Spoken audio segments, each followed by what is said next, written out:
I'm back here with another video, and today I'm going to be teaching you guys on how to resell on eBay as a teenager and how to grow your brand and tips and tricks when packing and selling items. Thank you guys so much for all the support you guys have been showing me on TikTok and YouTube, and I really do appreciate it, and let's get right into the video. So today we're basically going to be focusing on 3 main points to selling on eBay, and I'm going to try to keep this short, under a 10-minute video, just to get right to the point of what to do, because I know you guys have little patience when it comes to learning. I do too.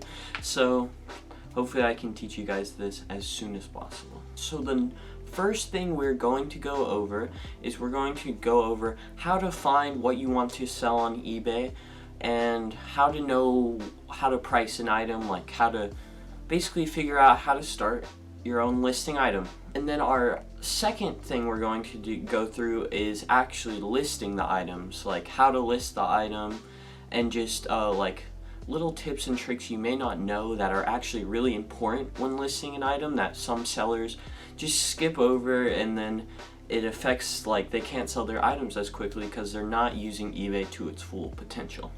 And then our third point is going to be tips and tricks and things I do personally that I've noticed gives me success on YouTube and on eBay. And keep in mind, I've been doing this for a while, so I feel like I have a pretty good understanding on how eBay works, and my dad actually does it full time, so I get to learn a lot of tips and tricks from him. So you're basically learning information from someone who does eBay for a living.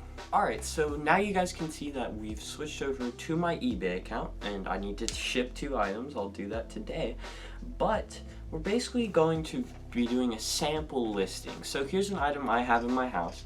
It's a Stewie Griffin's Untold Story, and basically we're gonna pretend like we are going to sell this, which I never would because I love Family Guy.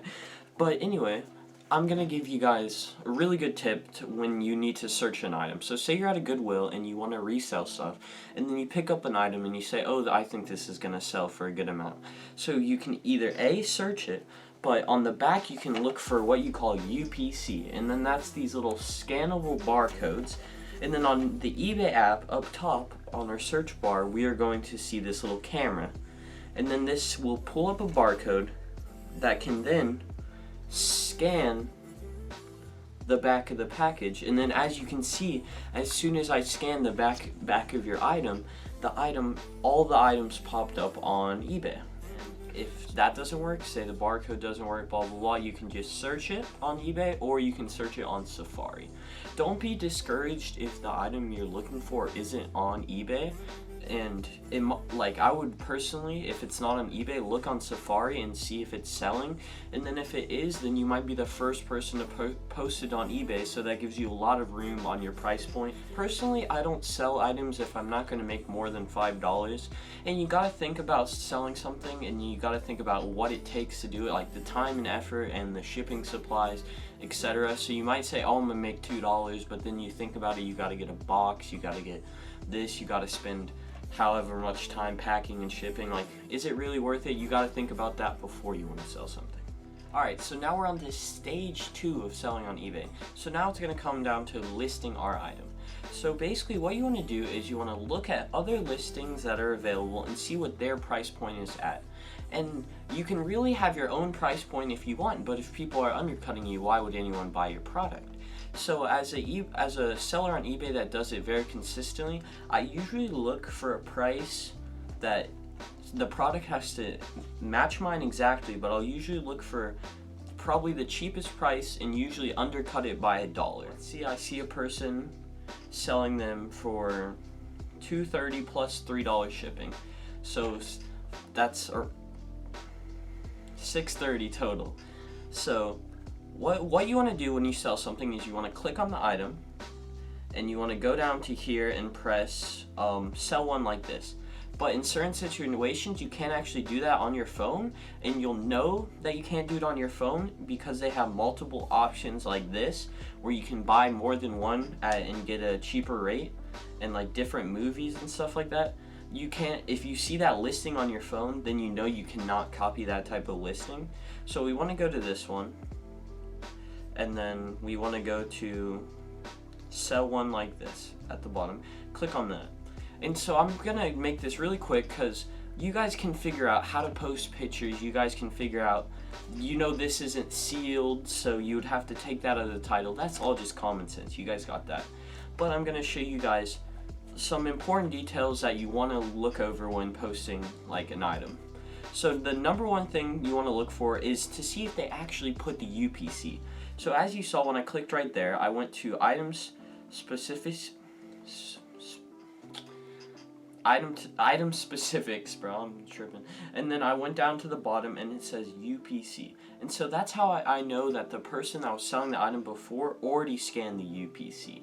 So say that was clear, I would go click on this barcode if there were nothing there, and then scan the UPC as shown, and then press done. And definitely make sure as much as the item specifics are filled out as possible. Anything that can specify the product is good.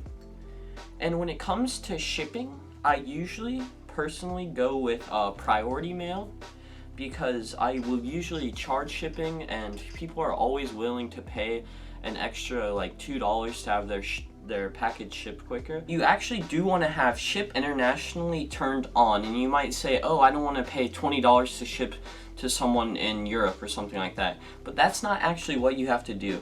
So when you have ship internationally on, you want to go and turn on global shipping program, and you'll see right there. So basically what that does is you'll send the item to eBay's like main headquarters in Kentucky, and they'll send the item out globally. So you're not actually paying for the item to be shipped to like globally, you're just paying for it to be shipped to Kentucky, and then eBay will handle it from there. So you're just gonna pay normal shipping if you have the ship internationally like program turned on. So after we've done the UPC, when we go to price it, a way to look at sold items to compare what you should sell an item for, which I forgot to mention, is you can click on this little bar like graph right here, and you can see the exact price people have sold it at, and you can see if they did free shipping or paid shipping. So that's another good method to like value what your item can sell for.